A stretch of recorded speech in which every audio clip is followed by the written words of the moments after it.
B1, B2.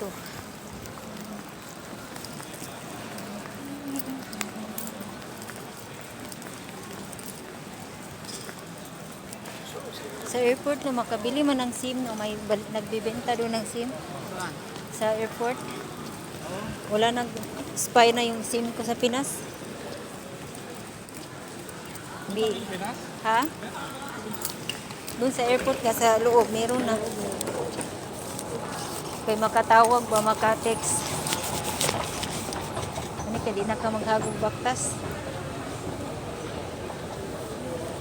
Tingnan mo muna kung Namo de exchange dyan. tingnan mo muna kung pwede pa yung SIM mo bago ka bumili. Sir. Wala na, expire na. Expire, bakit? Bakit na may nag-message na expire na? Ay 4 years na pala eh. 4 years na, paano pa hindi ma-expire yun?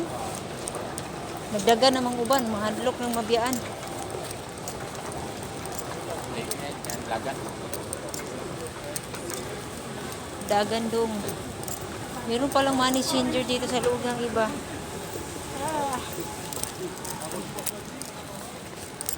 Lager sakay. Dito ba tayo nagaling boy? Parang dito no? Di ba? Yung kanina, D. Letter D tayo bumaba doon sa ano. Bumaba namin kanina. Oo. Letter D. Ako ka sa F man ko mo naglabas.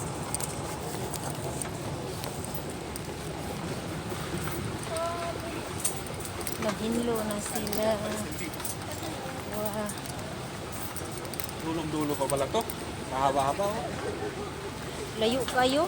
Layo. Oh, dito pa. Uy, 5 pa manggani oh. 4 pa, 4. 5. Ay, 13 pa. Di atay kalayo. Yung iba nga tumatakbo na kay malit ba?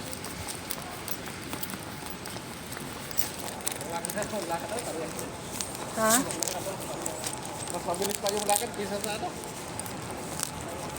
Tingnan mo nga, nagtakbo-takbo na yung babae. Ha? Ayos lang. Exercise ba?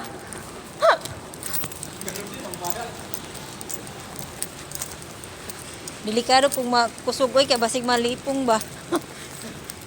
Yung iba nag-inom impas. Ay uwi na din ng Pilipinas. Bayang Sinilangan. After 4 years. Makita ko na din yung mga anak ko. Di ka magkalala. Oo, hindi na siguro. Pero sige naman mag-video call. Baka yung kilala, kumari na. Ha? Baka yung kilala ng anak mo, kumari na. Hindi naman. Araw-araw ko naman silang katawag.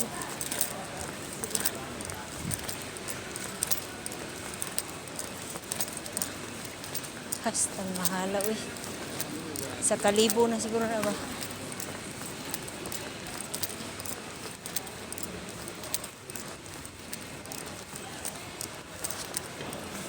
Ano naman kasi ito?